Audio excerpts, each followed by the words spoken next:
If Michigan State wants to get to the Elite Eight, they need to keep on doing these three things.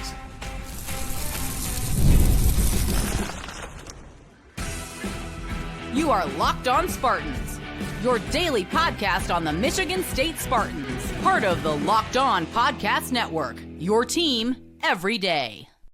Episode of Locked On Spartans is brought to you by 5-Hour Energy. Head to 5hourenergy.com to find over 15 flavors to choose from. Need one right now? Well, hey, grab a 5-Hour Energy at your local grocery or convenience store. Stock up today and stay energized. Spartan friends, Spartan family, Locked On Spartans listeners, thank you all so much for tuning in to Locked On Spartans. It's your team in green and white 5 days a week. Please rate, review, subscribe, comment below what you want to see this MSU team keep doing in order to make it to this Elite Eight and hopefully even further, guys, because that's where we're going to start the show. 3 things Michigan State has to continue to do. We also have 3 things that they have to change already from their 2-game stretch in March Madness. And then we are joined by Stephen Willis of Locked On Ole Miss, which was, by the way, great conversation. Before we started recording, he thanked a lot of you guys, actually. He said, we've gotten a lot of your listeners in my comment section on YouTube, so thank them for me. So consider this extending Steven's gratitude right now. But no, stick around for that chat. It was awesome just to be chatting with him before this highly stressful game. I hope I'm masking it pretty well. I know I'm very awful at that, but I don't know how. I don't know how I'm going to sleep between now and tip-off. This game is ruining me mentally, physically, and it could be spiritually too. Who knows? All right, guys, enough about my problems. What does Michigan State have to continue so far in March Madness, or even really the whole season, in order to beat Ole Miss on Friday night? Guys, some of this might be obvious stuff, but we do add context to it. We add some stats as to why it is so important. Like, for example, the perimeter defense. Michigan State, one of the best teams in the country at limiting what their opponents can do from three-point land. And, whoa, look at what Ole Miss has done from behind the arc in their 2 March Madness games. They are popping it at 19 out of 39 shooting from 3. Now, they're a solid 3-point shooting team, 34% on the season, but man, Sean Padula, their guard that's been their everything so far, he has been an ace in this tournament. So you got to continue what you've done against Donovan Dent and New Mexico, right? That was the guard that I was very scared of, that maybe you were a little scared of, that Michigan State definitely circled. I mean, Tom Izzo said it best. He gave him their 6-eyeball look. Okay, 3 guards on the court. You're going to get a different guard every time you come down the court. So, yes, are they going to do the same strategy against Padula? Not sure, but during the entire season, guys, not just March Madness, they've been fantastic at guarding the perimeter and other teams' guards. Plus, hey, Ole Miss, really good. I mean, elite at limiting their own turnovers on offense. Can you cause an uncharacteristic game out of their guards and, hey, let them cough up the ball a few times, get some extra possessions in a game where possessions are going to be diamond platinum status? God, that's going to be very important. Another thing you got to continue, and this is another thing that has gone on the entire season, is how strong Michigan State has been rebounding the ball, specifically on the offensive end. They are top 20 in the nation at offensive rebounding percentage. And yeah, the reason you got to keep doing it is because, well, what did you just see 2 games ago? 51.2% offensive rebounding percentage against Bryant. Now, are we going to see those numbers again the rest of March Madness for Michigan State? No. Like, 51.2 is an insane number to get. Now, what's even crazier was 31 second chance points by our Spartans. Are they going to get 31 second chance points against Ole Miss? No, I'll just spoil it right there. That would be absurd. But they're going to need 15-ish is what I'm projecting here. They had a decent game on the offensive boards against New Mexico. They really didn't convert well on their second chance opportunities. They missed a lot of layups. You got to be tighter than that, guys. And who else needs to be continuing their really strong game from New Mexico is Jaden Akins, of course. That might go without saying. He had 16. Okay, he shot 7 of 11 from last game. And I know it's a very volatile market in the Jaden Akins just roller coaster of his career, right? Can go up and can go down. But hey, you got to see him string together at least a decent game. It can't be another Bryant game where he's going 4 of 15 total, 2 of 10 from behind three-point land. It's just got to be at least a decent game from Jaden Akins offensively. Now, 3 things that have to change really quick before we're joined by Locked On Ole Miss is the front court defense has to change. Nelly Jr. Joseph on New Mexico, he was having his way with Michigan State before he fouled out. Now, the good news is Ole Miss doesn't have that traditional center like New Mexico had, right? But they also did have Mustafa Amzil, who was giving Michigan State the beats early on. And Ole Miss has Malik and Jamin Brakefield, two fantastic front court players. They're athletic. They're comfortable dribbling the ball. They can back you down. They can take you on ISO. That's going to be a scary situation here. So the front court defense has to be better than it was against New Mexico in order to limit them. Now, I'm going to borrow something that Stephen Willis said on Locked On Ole Miss a few shows ago because, I tuned in, see what it was all about over there in Rebel Country. He said that if Dia and Brakefield each score 15 points, they can beat Michigan State. Have to wholeheartedly agree with that. If you get 30 combined from those guys, and that's very possible unless Michigan State steps up their front court defense here, it could get a little hairy. Now, what else has to change for Michigan State? Guys, you've heard me bemoan this. I think on every show so far this week, I think we've truly hit all 5 shows this week talking about this, but it's the free throws. Which, hey, you know what? If you're just a casual observer, you might say, well, Matt, they're 77% from the line. What's the issue here, big dog? Come on. If any of you call me big dog, you'd be shocked to know that I'm not a big dog at all. They are 69% the last 9 games. And the reason we pulled out that 9-game sample size is because, well, over 9 games, Michigan State is shooting, I think it was like 36 or 37% from 3. Okay, so we're feeling really good about the recent trajectory of 3-point shooting. Okay, well, in that same span, the free throw shooting has gone off a cliff, and Ole Miss is really good at letting other teams get to the free throw stripe. They give their opponents 21.8 shots per game from the free throw line. You cannot go 69% with that many attempts in a game that I think is going to be this low scoring, guys. Those are precious points on the line. And now the last thing that has to change so far from this tournament, it's an obvious one. Not necessarily worried about the kid. We're certainly not going to dog him, but you can't have Jace Richardson be absent on offense for the first 35 minutes of the game. And when I say offense, I mean scoring the ball. He was still a fine facilitator of the ball, but yeah, you can't have a 1 of 10 performance. I know, it's shocking. I hope you're sitting down for that one. Now, he was decent enough against Bryant. His first 2 shots really missed the mark by a lot, but he was able to, correct himself very quickly in that game. So, hey, if we see him miss his first 2 shots, not going to be a panic button moment, but you got to have a stronger game than that, Chase. And especially with Matthew Murrell, Ole Miss is their arguably best defender out there, most likely guarding Jace. It's not going to be an easy comeback assignment for him, but you need to see Jace have a strong game. All right, guys, let's talk about this game even more with Locked On Ole Miss. We are going into Thunderdome. Matt Sheehan from Locked On Spartans, Stephen Willis, Locked On Ole Miss. I want to say thank you to all the Michigan State fans that have been making my videos very successful this week. Thank you very much for that. Matt, I'm just going to assume that you didn't send them down there, but listen to this. This is funny. I understand that people are passionate about their teams. I get that. I understand. A little bit. Yeah. You think they can do it, but people in my comments telling me that Ole Miss has not seen a team as good as Michigan State. Aggressive. Okay. Yeah. Okay. Ole Miss is not going to be able to match up with a defensive team like Michigan State.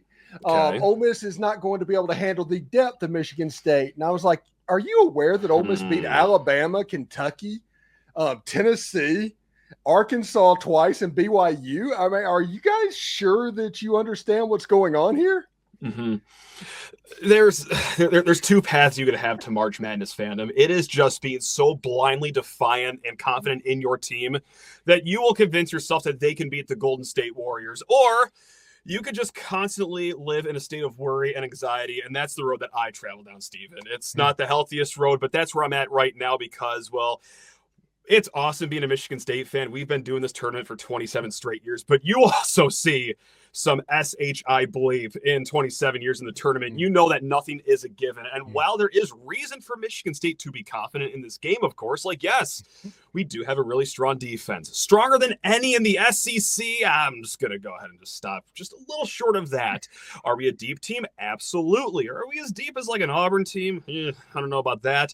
But look, there's many good things going on for Michigan State. But yeah, we're going against a team that is beyond battle-tested, playing in the SEC, because it was fun to start the tournament, seeing the Oklahomas of the world go down and thinking, overrated basketball conference.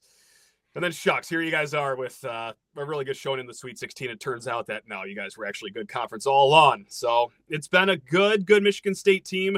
Are they going to be as good as top flight SEC schools? Stay tuned to find out. It's going to be a good one on Friday night. It's like we said off air. If you are in the Sweet 16, you're good enough to beat the team you're playing. There are no easy wins. There's no, honestly, and this is not an insult to mid-majors, there's no West Coast Conference team in this tournament. Right. Yeah. There's no Ohio Valley that just made it through. Mm-hmm. These are 4 power conference, battle-tested conference teams that are lined up. And it makes sense that this is the most highest rated NCAA tournament in 32 years because of that.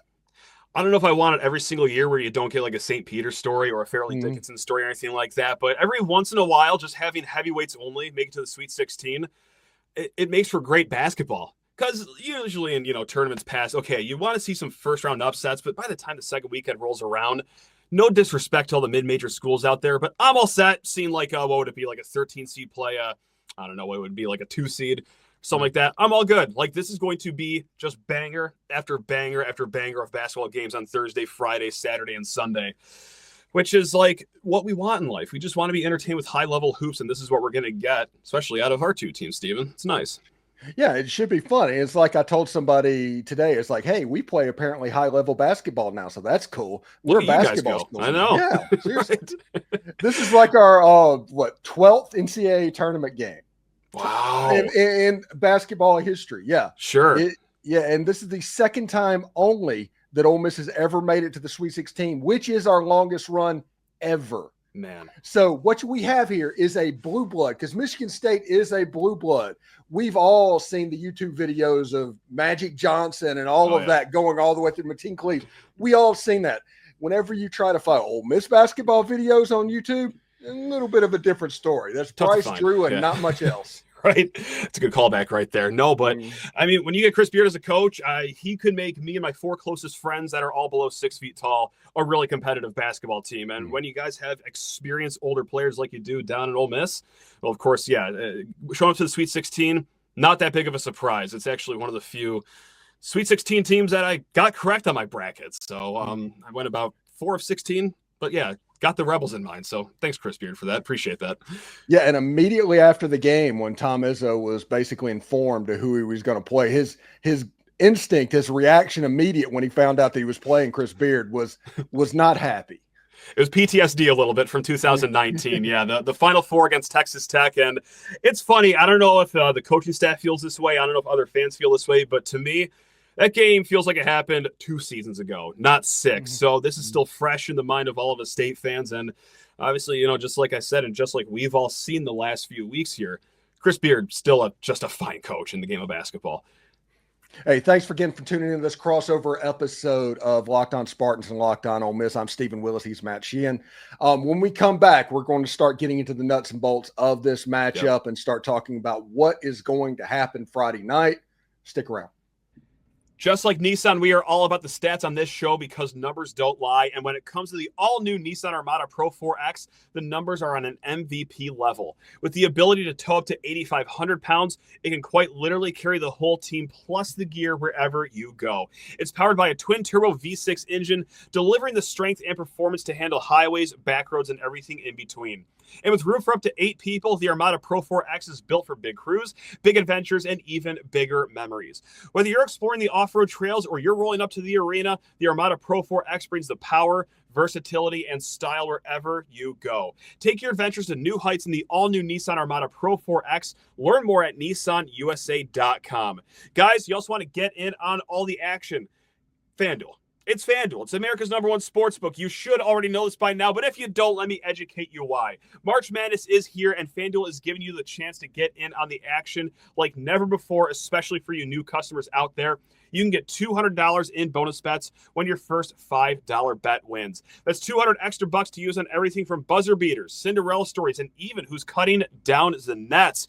Guys, right now, Michigan State, 3.5-point favorite in this one. If you feel fancy about our Spartans here after this conversation with Locked On Ole Miss, go ahead, wager on that over at FanDuel, or if you like the Rebels too, getting 3.5 points. Again, it's going to be a low-scoring game. They play a scrappy defense. Their front court could get hot. Sure, if you want to make money, even if you are betting against Michigan State, FanDuel is where to do that, guys. Visit FanDuel.com. Again, guys, FanDuel.com, and get in on all the college hoops action all tournament long. We are back. Crossover edition. Locked on Ole Miss, Locked on Spartans. Matt Sheehan, Steve Willis. This game is going to be so much fun because I love defensive basketball. And having Chris Beard as a coach, that makes you're in a good position if you like. Tom Izzo, they've played good defense for years, decades even. That's what they do at Michigan State. So, Matt, I was talking about you before we went on. I think this game has a chance to be a major league rock fight to where the final score is something like 59-55, and everybody's like going, what just happened? And it's going to come down to one or two steals, turnovers by Ole Miss, or rebounds by Michigan State. That is going to be the difference in this ballgame. I could not agree with you anymore. It is going to be a hearkening back to like mid-2000s Big Ten basketball, and Michigan State fans know what I'm talking about. And well, Ole Miss fans are about to find out this Friday if this game goes according to what we think is going to happen. Because yes, both teams, they flex their defensive muscle, and I think Ole Miss is really going to try to get Michigan State in some half-court offense. They might not even attempt a single offensive rebound the entire game, just getting back on defense to set up that picket fence to limit Michigan State in transition. So when Michigan State is pigeonholed in a half-court offense, they can have their issues. Also, on the contrary, Michigan State, just like I said, really strong defensively, specifically on that perimeter. So, yeah, this is going to be a race to 50, 55 points here. There's going to be blood all over the court. Every single fan that's not a Spartan or a Rebel fan is going to say, oh, my God, turn this game off right now. This is disgusting. But real ball knowers like us will know this is how the game is played like men, Steven. I cannot wait for it. It's going to be nasty and grimy.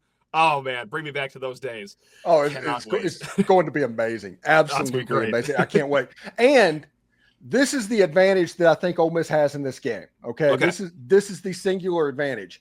In the no-middle defense that Chris Beard runs, they're very good defensively. They clog up the middle. They want you to kick out. The weak spot in that defense is the corner three-point shot. Mm-hmm. Well, in this tournament, the rims appear harder. They're tight. It's a tight rim. Yep. The balls are overinflated. There's not many balls that rattle in.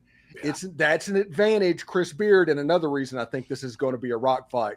So if Ole Miss can avoid foul trouble, especially Dre Davis and Malik and the bigs that they actually have, force Michigan State out of the lane. Do not let them drive. They did a good job against Carolina not doing that. They did a good job against Iowa State not doing that. If they can pull that off, I do think they have the advantage in this game. And where I see the Michigan State advantage is, and you don't have to look hard for it, you don't have to do a lot of squinting, it is going to be the rebounding margin here, because Ole Miss outside the top 300 in a few rebounding metrics, of course. And, well, it's not that Michigan State is a good rebounding team. They have been elite so far this season, especially on the offensive boards. And you saw it against Bryant.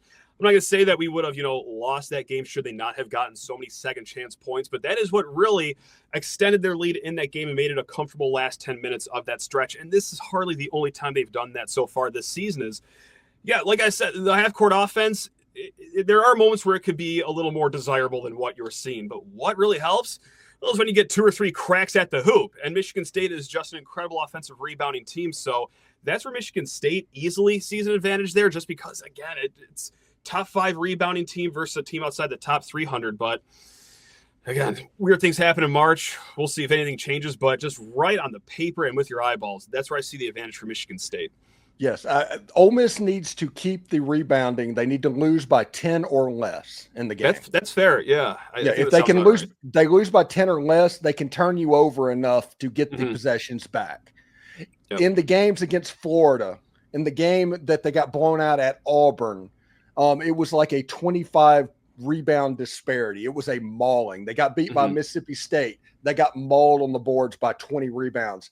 Vanderbilt got them. They mauled them on the boards by like 20 rebounds or something like that. So if Ole Miss can keep that rebounding disparity to about 10 or less, Iowa State was a big team too. It was something to where you thought that this rebounding thing was going to show itself. And at the beginning of the game, it absolutely showed itself. And Iowa State probably had 6 or 7 offensive rebounds before the first TV timeout. The rebounding margin in that game was Iowa State +4. Ole Miss was able to handle that fight on the boards. And whenever Ole Miss started kind of playing even on the boards with Iowa State, all of a sudden you saw a 20-2 run by Ole Miss against Iowa State, and that game was over. Also, the hot shooting too from Ole Miss, and this is what I wanted to ask you about, because in the first two tournament games, Ole Miss, you guys are shooting, I believe it's 19 of 39 from behind the arc, which is like incredible. Might not be the most sustainable number, but it's not like you guys have been a bad shooting team all season. I believe you're humming around 34%, roughly 120th in the nation. But another possible advantage I see for Michigan State here is that they are top 5 in the nation at opposing three-point percentage, and it's easy to see why they have the athletes on the outside, whether it's, your point guard, Jeremy Fears, or even outside of him, Jace Richardson, for as good as he can be offensively. He's that strong defensively, too. You tack on Trey Holland and Jaden Akins. It is a really strong package on the perimeter there. Do you think that hot shooting is something you can sustain in this game, or are you a little worried about a slight dip here coming up in this one? Oh, I'm worried. Like I said, just judging by the scores, I think the three-point shooting is going to come down. Okay. The key in this game for Ole Miss is probably going to be Dre Davis and Malik Dia. It's not going to be Padula or any of the guards, because Michigan State's going to D those guards up. They just are. But D is a matchup problem. It doesn't matter who you are. Unless you're Janai Broom, it's a matchup problem. He's shooting threes. He's one of the more athletic players on the floor. He's 6'9", 260 pounds. He can play absolute bully ball. Yeah. Whenever that happens, that is how the extra pass can come up and the open three-point shots can happen.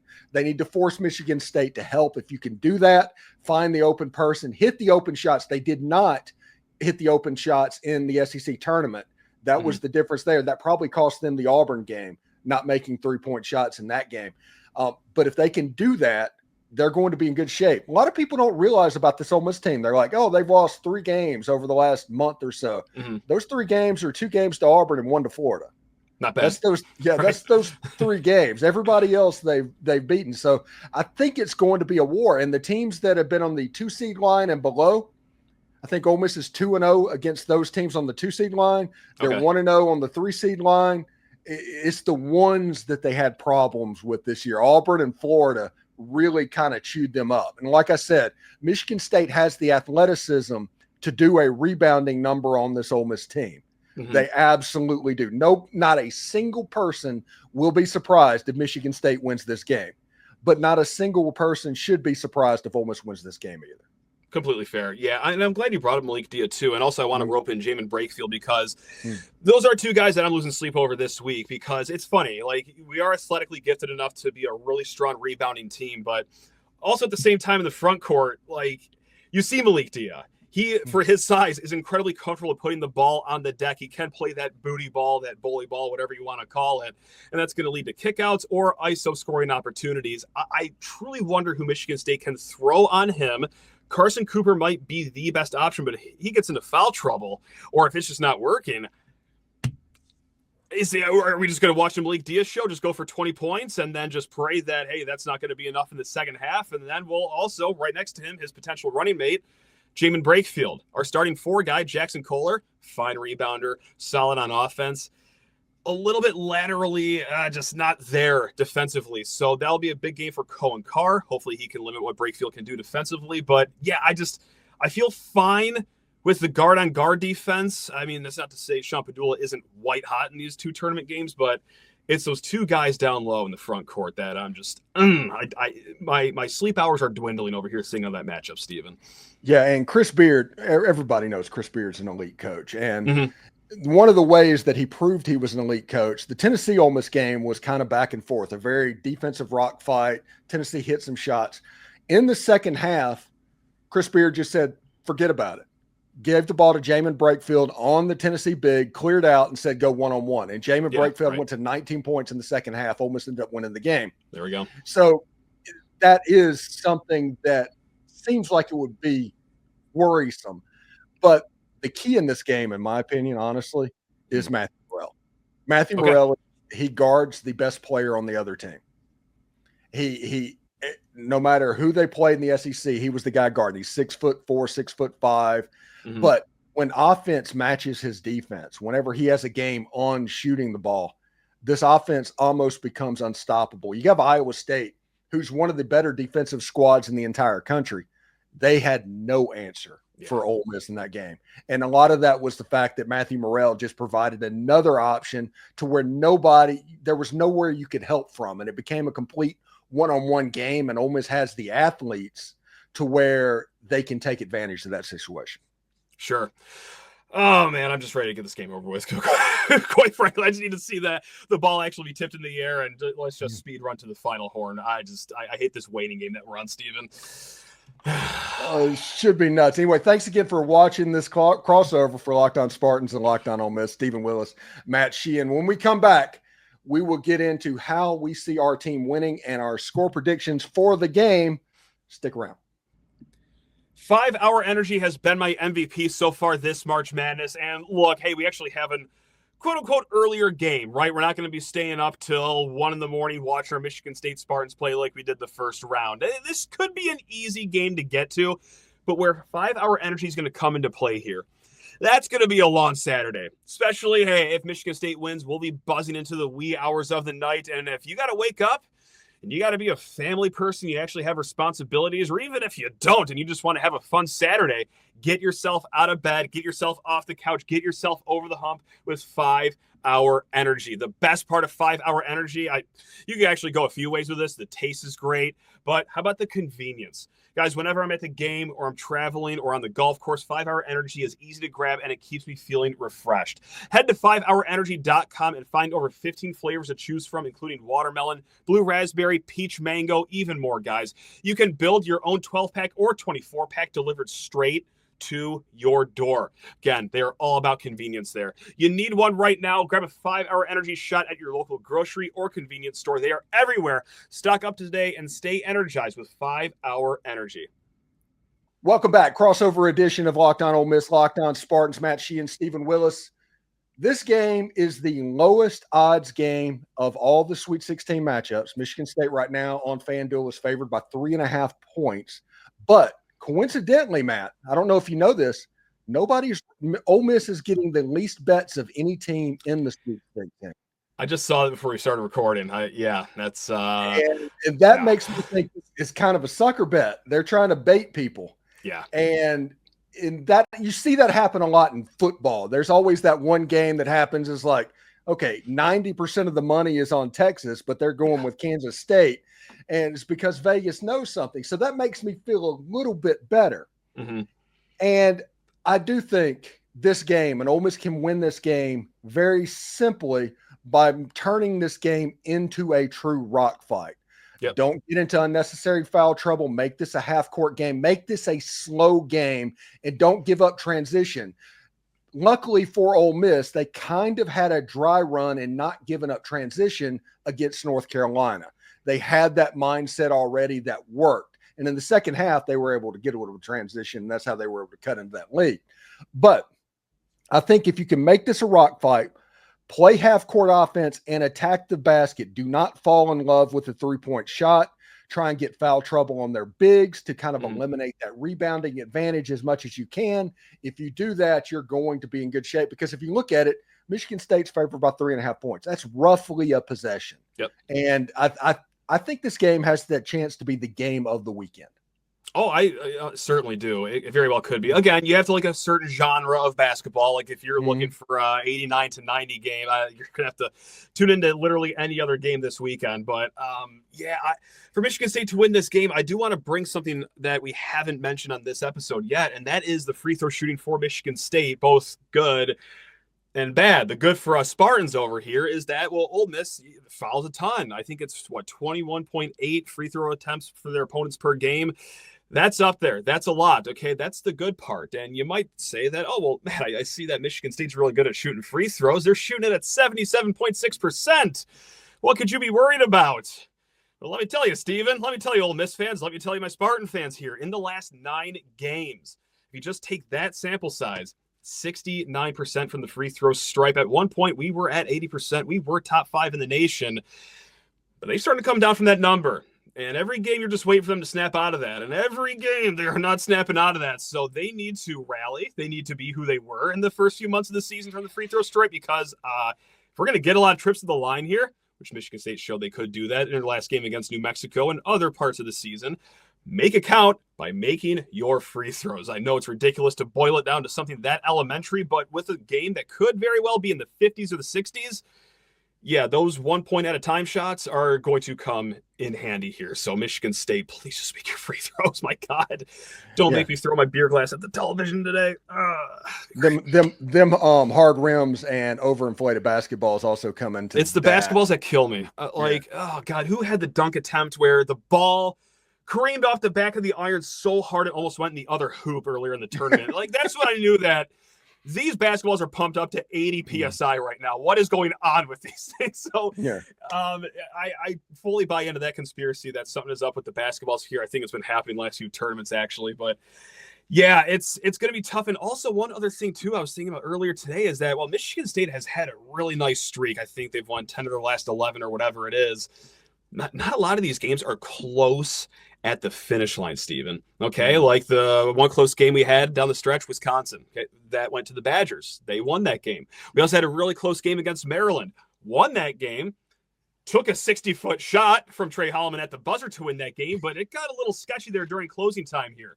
All these other wins, the game was pretty much in hand with 3-4 minutes to go. So I do wonder if this game gets tight, how it will go for Michigan State, because we don't have a ton of experience at that. And the recent experience we do, it's got a little squirrely here. So, God, I hope I've really just prepared Michigan State fans for this game today without completely horrifying them. But yeah, that's just how I see it. I would really like to see this game be like a 10-point difference with 3 minutes to go. That's not asking a lot, is it? Yeah. Yeah. And I was going to say, teams have a hard time putting Ole Miss away. They can perfect.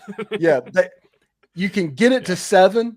Mm-hmm. It is hard to get it past 7 for whatever reason. If you do, you have a chance to do what Auburn did, what like Florida did. Mm-hmm. But it is taking pretty special teams to get into double figures against Ole Miss. And Ole Miss has the ability to just kind of wear on you and chip away. And they're annoying. Yeah. They're nasty, all of that stuff. Yeah. Yeah. And next thing you know, you look up and there's 3 minutes to go in the game and they're down by 4 and you're like, we have dominated this game. How are they still in it? And that's kind of that's the Chris Beard experience. And that can be Michigan State too. And that's more so of their depth as well. And not to say, it's not also the defense, which we talked about and everything, but their depth too. They go, it used to be 10 deep. Now in the tournament, they're going roughly 8.5 deep. We'll start our center, Simone Sapala. He'll play about 90 seconds and never see the court again in this game potentially. But still, like, that depth certainly wears on other teams. And it sounds like that, same situation there at Ole Miss. Yeah, pretty good stuff. I'm going to go in this game. And remember, Michigan State fans and Ole Miss fans, it is 100% okay to have confidence in your team. And just because you pick one team to win doesn't mean you pick the other team to be terrible. Nonsense. That's the no. That's the way it works. But I think Ole Miss horrible, right? Yeah. Ole Miss is going to win this game 59-53. It's going to be a rock fight. It's going to be a 6-point win. It's going to be a Sean Padula 3-point shot under a minute that puts it away and turns it into a free throw game. 68-63, Michigan State. I will throw up 4 times. I will suffer 1 heart attack, but I think it's going to be one of those games where, Michigan State, they find themselves a 6-point lead with 5 minutes to go and do just enough to keep their head above water and advance to the next round, which I don't know if I'll be alive for, but who cares, quite frankly, at this point. And the game tonight, BYU and Alabama, I'm looking forward to that because it might be 220 points in that game. I was going to say that will be 168 to 163. It's going to be the opposite of the Ole Miss Michigan State. That's the one that people are going to like watching. That's the enjoyable game. Yeah, right? That's the one. That's the one that's going to show up on One Shining Moment more than once, probably. Certainly, yeah. Should be pretty good. Anyway, Matt Sheehan from Locked On Spartans. Yep. Tell them what you got going on. If you have a reaction show after the game, tell people how you see your stuff, man. Yeah, guys. So after this game, if Michigan State falls, we'll get on about roughly half hour after. But if Michigan State is lucky enough to win, we're going to let the second game finish and then talk about, the both games and what this is going to mean for the Elite Eight. Should we be fortunate enough to win that? So thanks for letting me shout that out, Steven. Yes. People interested, we do an instant overreaction about 45 minutes after the game. Obviously, the Michigan-Auburn game, if Ole Miss wins, we'll have that on for 30 minutes talking about that. I'm sure a lot of people are probably Auburn fans in this chat right now watching this video, but we'll see how that goes. And if Ole Miss wins, expect a crossover on Saturday, just like we did with Matt, with either the Locked On Michigan host or Zach is going to come off paternity leave. Look at him to talk about. Yeah, he's just a machine. So should be a whole lot of fun.